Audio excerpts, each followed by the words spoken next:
Great Britain's curling team have won the first medal of the team at the Winter Olympics. It was an incredible, tense final, but it ended in defeat after an extra end. They lost to Sweden 5-4 and will settle for silver.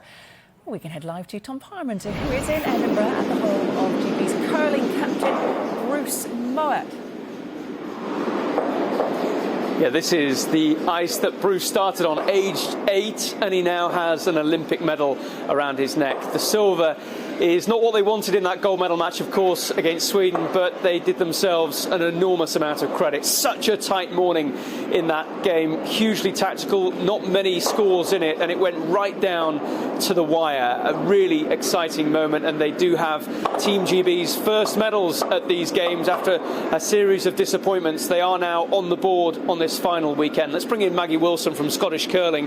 Maggie, what an intense morning that was, watching the men's curling final against a very good Swedish side. Yes, what a fantastic game, really worthy of an Olympic final.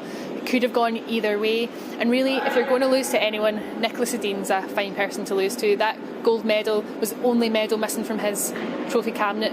Bronze in Sochi, silver in Pyeongchang, and got the gold now. So he's really the greatest curler of all time. That title's sealed, and hopefully the boys can build on this experience and come back in 4 years and get the gold.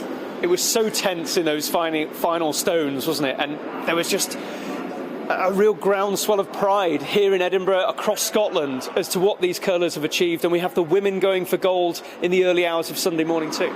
Yes, the atmosphere in the room upstairs was fantastic, and there was tears, and there would have been tears, gold or silver, there would have been tears and pride from everyone here. The pride of Edinburgh, the pride of Scotland, and also down in Stranraer, where a lot of the boys come from. The inspiration for the next generation as well. So many people are now really taking notice of curling and thinking, how can I do that? We can see the under-21s on the ice here in Edinburgh at the moment, and you've seen a big surge in interest over the last few days, haven't you, of people wanting to get involved in this sport? Yes, so we have a platform called trycurling.com. It's a one-stop shop to go on and pop in your postcode and find out where to try curling. We've got 21 rinks in Scotland, and then there's another 3 south of the border as well. And when you come along to try curling, don't feel like you need to be an Olympian. You can adapt the delivery to do a slightly shorter delivery, stand-in deliveries, or even the seated delivery. Now that can be done from a wheelchair, and it's not over yet. We're going to see that in a few weeks at the Paralympics, and potential for more medals and more people to be inspired by our sport then. And Eve Muirhead, who leads this women's team in her 4th Olympics, it's their big moment in the early hours. On the spot, are they going to do it? Well, do you know, see that semi-final? I've heard a few people saying that was the big game. That was defeating the Olympic champions.